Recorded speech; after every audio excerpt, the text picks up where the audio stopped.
everyone. Welcome back to the Future, the podcast that takes a trip down Philly sports memory lane. I'm your host, Jim Montgomery.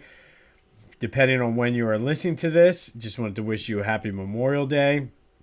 Hopefully you're being safe, having some fun, but at the same time being able to reflect and remembering what the purpose of this holiday is. So shout out and thank you to anyone who has served. If you're out there listening and you've served yourself, I appreciate it. If you have a family member or a close friend or someone, tell them I said thank you as well. I truly, truly appreciate it. Because of their service and what they've done, I'm able to just sit here and BS with you guys about Philly sports. So thank you. All right. So been kind of putting this one off, and it definitely coincided with the anniversary. But if you've been listening to my daily podcast, This Day in Philly Sports History, we've been talking a lot about just the end of the Sixers season and just how disappointing it was and everything like that.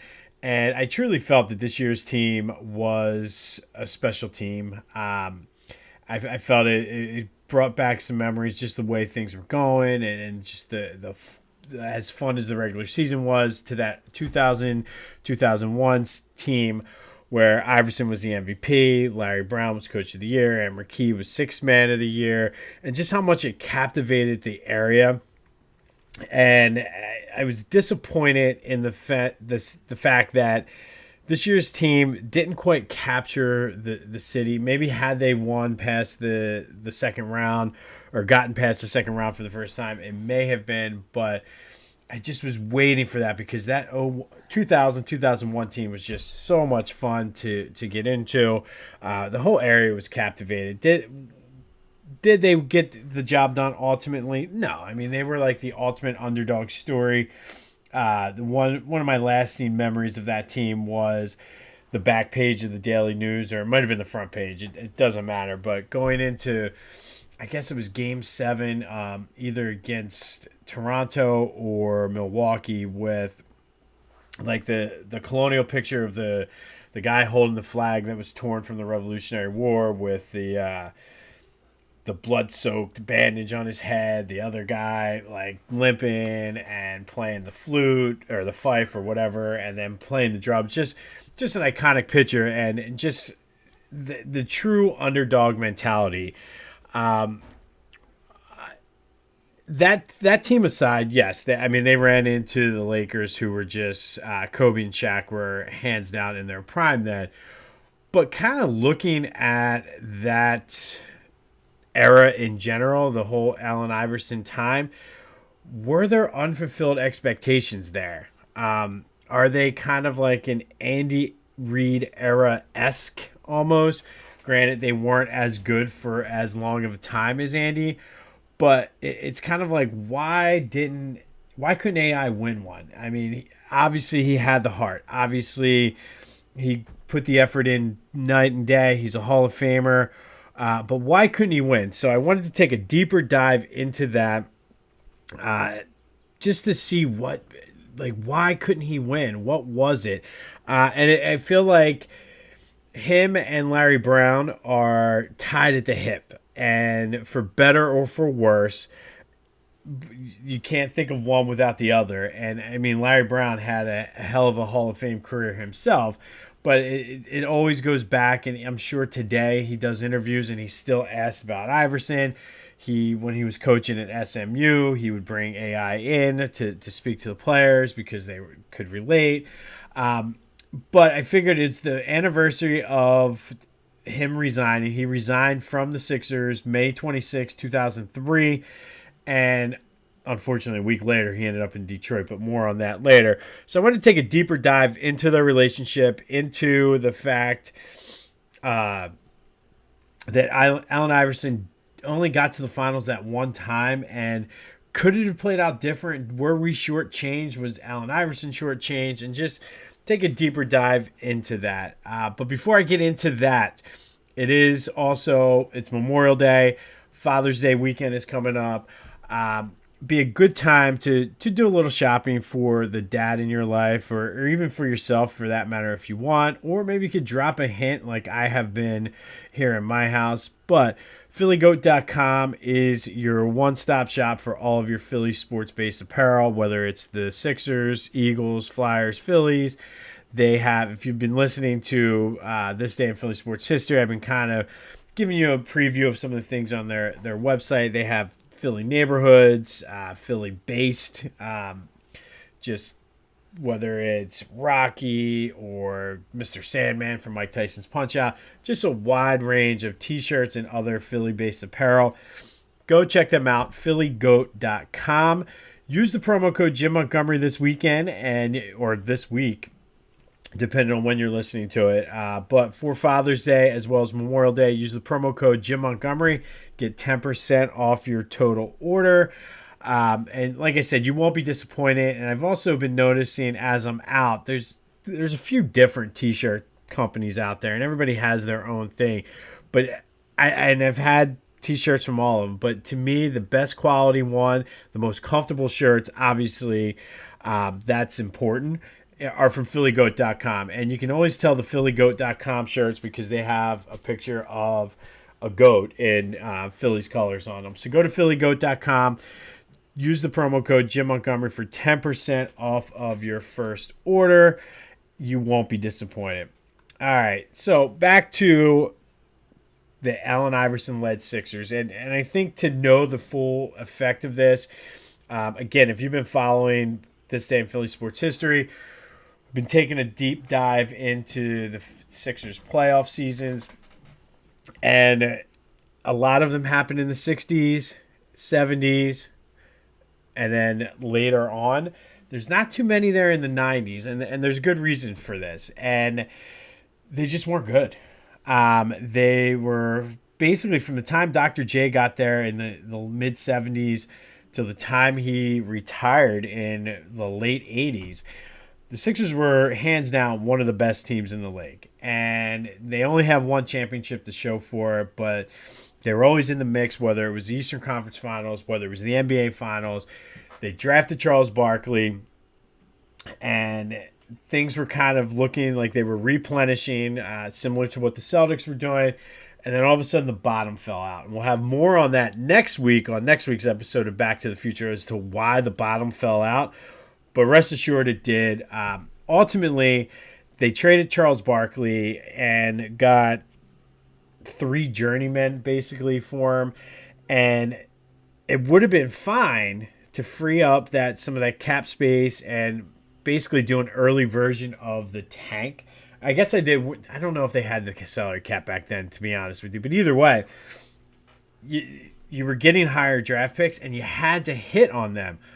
Unfortunately, they didn't hit on any of them. I mean, you had guys like Clarence Weatherspoon, who, of the bunch, probably was the best one, and he was like a solid just bench role player at best. And they used the 9th pick on him. Then you had Sean Bradley. They could have had basically anybody else in that draft, I think, except for Shaquille O'Neal. But they took Sean Bradley. They could have had, or they ended up with guys like Sharon Wright, B.J. Tyler. Eventually, they did take Jerry Stackhouse, who was probably the most intriguing guy of them, and had, of those guys, had the best rookie season. But the rest of the team he had around him was horrible. So that led to them getting the number 1 pick in 96, and then they took AI. But the narrative was that Stackhouse and Iverson couldn't coexist. And to me, this is sort of like that first mistake that the Sixers made. And was it they couldn't coexist? Was it the fact there was lack of a veteran presence to kind of help guide them? You had Larry Brown starting to come in then. Maybe he didn't want to deal with it. Either way, they ultimately traded Stackhouse, and maybe Larry Brown could have coached him, or coached both of them. They were both young. I mean, there was only a year's difference between the draft class and them. But for whatever reason, they traded him, and after the trade, then it became Allen Iverson's team. Unfortunately, he never had much of a team around him, and what is the reason for that? It's almost like it became AI, and the other guys. And it kind of reminds me somewhat of like Lionel Richie and the Commodores. At one point, they were the Commodores. So you look at Iverson's freshman year or rookie year, they were the Sixers. And then they got rid of Stackhouse. And like even with the Commodores, it was Lionel Richie and the Commodores. And then all of a sudden, it was just Lionel Richie. And he left the band. It's kind of almost as close to an analogy as I could think of for this, because it was Allen Iverson and then the other guys. And sure, a lot of those guys were defensive guys that played key roles. So I'm thinking like Tyrone Hill, George Lynch, Theo Ratliff. But there wasn't much offense. I mean, basically the offense went around Allen Iverson, and then everybody else kind of picked up the slack. McKee wasn't a starting caliber player. I mean, I love Aaron McKee. He's a Temple guy, but in the NBA, he played his role. He was the sixth man. Eric Snow was a good point guard. Wasn't necessarily a scorer like you see today. So ultimately, I feel as though they needed a shooter, because the way Allen Iverson played his game, sure, he could shoot from the outside, but he was more a driver. So if you had somebody that he could dish it off to that could shoot, could have been Stackhouse. I mean, it's just that was the problem. Like a guy like they had Kyle Korver, but they never really incorporated him into that. Could you imagine like Allen Iverson with a guy like Steph Curry who can just shoot the lights out, or like anybody that could shoot a three, like Seth Curry for that matter. And I think that's ultimately what doomed them, and they never necessarily drafted him a sidekick. Now, say what you want, they made some efforts at this. Keith Van Horn, I thought would have been that guy, which ironically enough, after they traded him on draft night for Tim Thomas, they ended up getting Keith Van Horn back at one point. But if Keith Van Horn comes in as Allen Iverson's sidekick, as a three that can shoot, all of a sudden maybe things look differently. I don't know. Tim Thomas ultimately ended up not being that guy. And that was in '97. So I mean, it was still young enough in Iverson's career that you could have coached these guys. And I'm looking at Larry Brown, like, why didn't he want to do this? Why didn't he want to work with another guy? Like, was it just something in his head? And we'll get more into Larry Brown in a minute. The next year, they drafted Larry Hughes a couple picks before Paul Pierce. Larry Hughes came out of college. He was not a shooter. And eventually, later in his career, he developed into one, but he wasn't a shooter. And you had a guy like Paul Pierce. I vividly remember this draft thinking, okay, where they're going to pick, Paul Pierce is there, and ultimately he was going to fall to us. And he came out of Kansas, highly touted. I believe off the top of my head, I think he stayed at least a couple years, maybe 3 years. So he had that experience too. And they drafted Larry Hughes. And basically because in one of his pre-draft workouts, Larry Brown promised him he would pick him if he was there. And I think it was like the 7th or the 8th pick. So it was still high enough that you expect to get a decent guy. But you always needed a shooter, and Larry Hughes was never a shooter until later in his career. And we all know what Paul Pierce ended up doing. And the fact that it was because Larry Brown promised him, come on now. Like, that's absolutely ridiculous. So, and then there you were. They started to get better. Like, they were making the playoffs because at the time, the NBA was different than what it is now. Maybe it wasn't that much different than what it is now, because I'm thinking of a team like Atlanta, who kind of just has Trae Young and everybody else is sort of built around him. That was basically what the Sixers were, and they got better. They were making the playoffs, but they just weren't getting over the hump, and part of that was they didn't have anybody in place. And I remember everything was very frustrating around here, and especially for a guy like me, and I've talked about it a lot of times on this podcast. If you listen to This Day in Philly Sports History, I talk about it all the time. The Sixers, obviously the Phillies were my first love. the Sixers or the Eagles are my main squeeze, so to speak. But the Sixers, man, they're always that one that I just want it to work out. They're like the X that keeps scoring in me, that I just want them. I want it to work out, and I keep falling for the trap. I keep going back, and they break my heart every single time. Yet I keep going back and giving them chance after chance after chance, and then just like Lucy with the football, they pull it away at the last second. So the frustration was high because I'm like, I grew up in the 90s when they were terrible with guys like Witherspoon. Like I started following them at the tail end of the Barkley era. So like all I knew, and like, okay, here we are. We got this star player now. Because that was the thing. The Sixers didn't even have any star players. So now all of a sudden we got a star player. He's one of the best in the league. And we're making the playoffs, but we needed the second guy. And we didn't have him. And I still blame Larry Brown, and I'm going to get more into that in a few minutes. But there was almost a trade in 2000, and it was sort of like AI was getting a lot of shit at the time because of the quote-unquote hip-hop culture and how it was a bad image for the league and all the other kind of racial things that were going on in the league then. So there was a trade in place. So the Sixers were, and he was almost gone. In 2000, AI and Matt Geiger were supposed to go to Detroit. Eddie Jones, Glenn Rice, Jerome Williams, and Dale Ellis were coming to the Sixers. Jerry Stackhouse, Christian Laettner, and Travis Knight were going to Charlotte, while Anthony Mason, Tony Kukoc, and Todd Fuller were going to the Lakers. Now, this is a massive, massive trade. Tons of players, 4 teams, and ultimately, but thinking about the way the league was back then and just where all the teams were, it kind of probably would have been a mutually beneficial trade for all teams. But Matt Geiger had a no-trade clause and last minute said no because he didn't think Detroit would have been a good fit for him and AI at the time. I don't know. And Matt Geiger was one of those frustrating players in Philly, if you think back and remember him.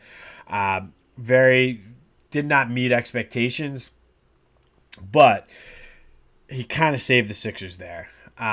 So if they would have made that trade, they would have had Eric Snow, Eddie Jones, Glenn Rice, Tyrone Hill, and Theo Ratliff were your starters. Not a bad starting 5.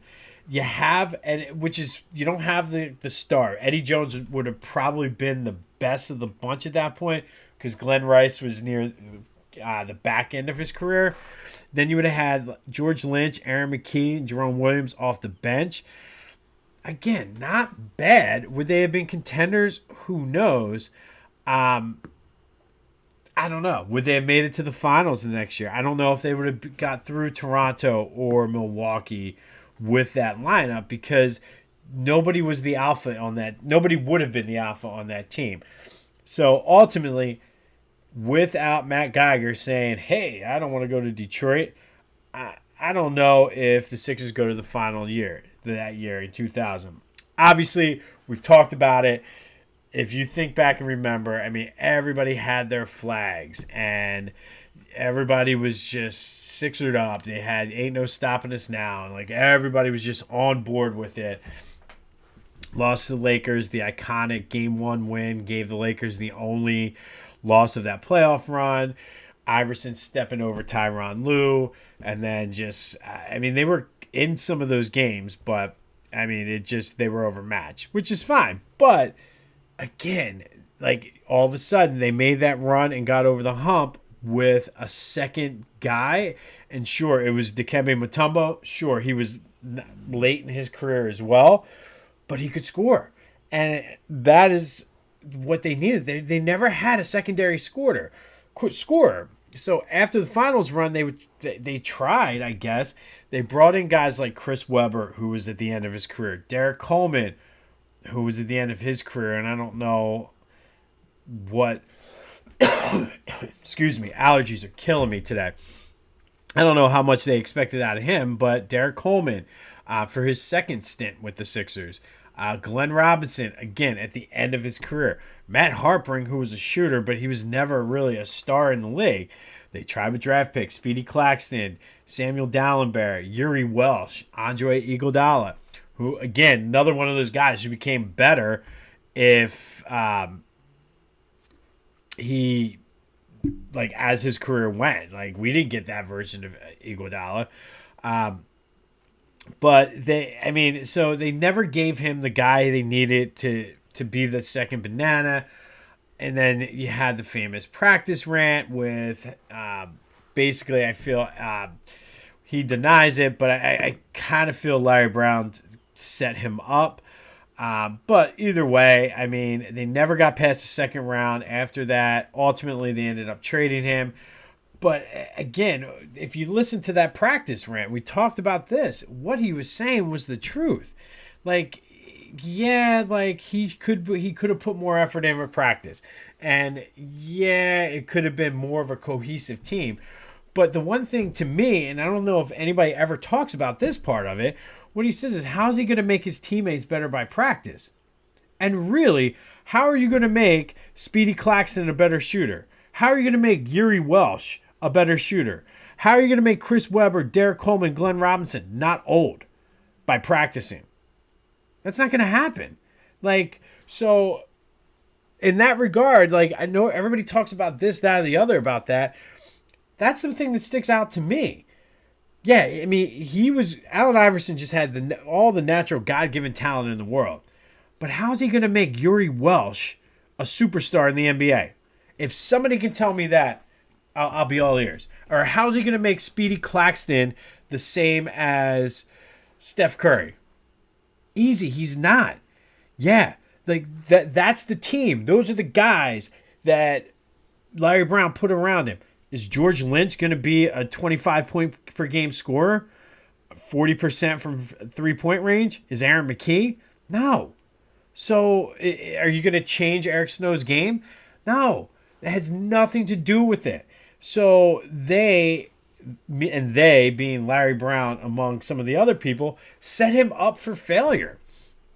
And everybody talks about, oh, Iverson didn't do this, or Iverson partied, or Iverson gambled, or Iverson didn't practice, and this, and he hung out with this crew. But what's Larry Brown's role in this? Could he have coached these players a little bit better?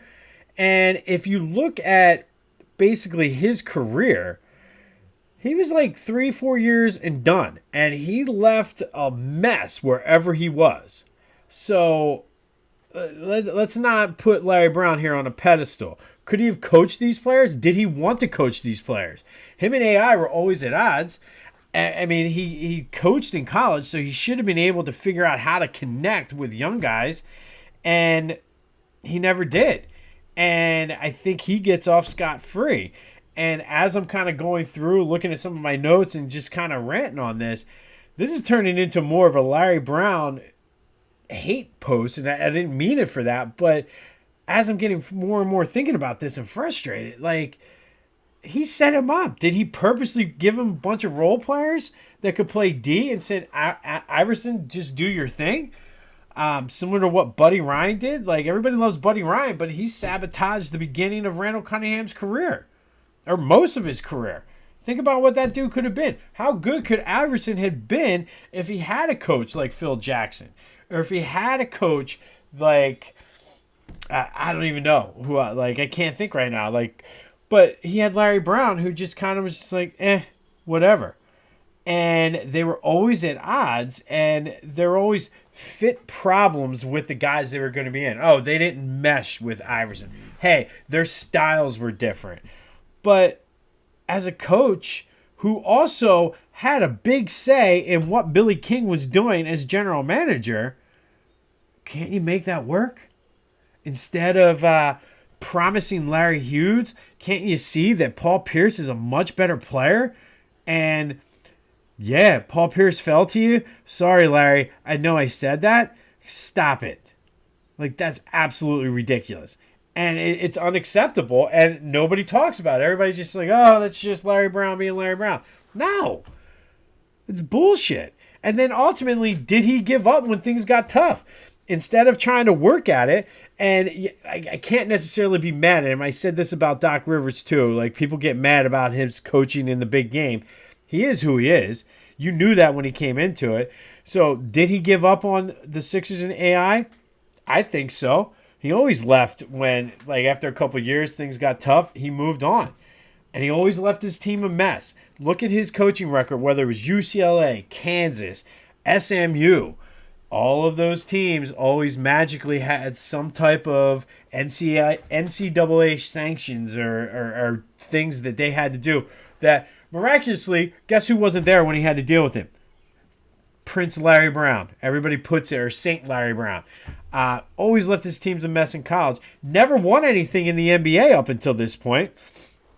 And then he leaves the Sixers, and a week later, he's in Detroit, that Detroit team was ready-made. They were championship-made. They were on the up and up, and he went in that first year and won a championship. Congratulations. Like, that was somebody else's team that somebody else built, somebody else had coached them. You just kind of came in and rode the coattails. Stop. So I'm going to go on record, and this might be unpopular for a lot of people. I'm going to say Larry Brown was overrated as a coach. I mean, think about it. He won one national championship, one NBA championship. He had a really good team in Kansas, and I'll give him that, but he cheated.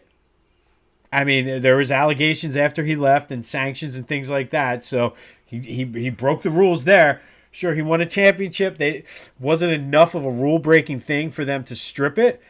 He had a good team. I'll give him that one. But that Detroit team, Jesus Christ, like that's bullshit. Like, he went into it, and it was a ready-made championship. So I'm going to say I think he's overrated because had he been a good coach, he would have worked with AI. He wouldn't have given up, and he would have taken it as a challenge and made Iverson better than what he was. And think about what he could have been had he had a coach. Hell, give him Doc Rivers with, like, that's Sam Cassell and those guys. Give him Sam Cassell as a coach and think about what he could have done. Hell, give him Doug Collins. But no, you had Larry Brown who, I'm going to leave. Okay, bye. And then left it a mess. All right. Is Larry Brown, sorry, between the allergies and now Larry Brown, I'm getting all heated. But is Larry Brown the only person to blame? No. Could Allen Iverson have tried more? Could he have worked more in practice with some of these guys and maybe they could have been a little bit better? Absolutely. Absolutely. But again, like I don't think him practicing more would have made those guys all of a sudden better players, but maybe they could have been more cohesive. Maybe they could have been more of that. Was he stubborn? Absolutely. Did he have all the talent in the world? Did he give effort? 100%. He gave it all on the court, but he didn't put that much work in off the court. He partied. He did this. He did that. And, I mean, hey, more power to him. I mean, he's in the Hall of Fame. But I think he could have been – he even said, if I'd have listened to Larry Brown. So, and like I said, as much as I'm getting pissed off at Larry Brown, Iverson himself admitted he wasn't the best player or the most coachable player, I should say. So, yeah, that's on him. 100% on him. And I think they're both to blame here. I think, and whether or not he was a puppet or what, Billy King was a horrible GM. Horrible. Absolutely horrible. Because they didn't really attempt or try to bring in any guys. And the guys they brought in were either stiffs or over the hill. And you want to say I'm being hard on Billy King? Look at what he did to the Nets. They were in way worse shape than what the Sixers ended up being in. So, I mean, he had no plan, and he just did whatever. And I think in this big picture, everybody's like, oh, it's Iverson. Oh, it's Larry Brown. I think Billy King gets off scot-free, kind of like how Elton Brand does right now with this team. And I don't know why the GM gets off with so little. But Billy King absolutely is not without blame here. So through it all, we did not get the championship. Allen Iverson, I mean, Post Malone made a song about Iverson in the ring he never won. And of all of the players in Philly sports history, other than maybe Brian Dawkins, Iverson's the one that I really wish would have won a ring. And honestly, there's a big part of me, and again, this is sacrilegious, I think, in Philly to even say this. I kind of think and wish Iverson, if I had my choice between Iverson and Dawkins getting a ring, I'd take Iverson.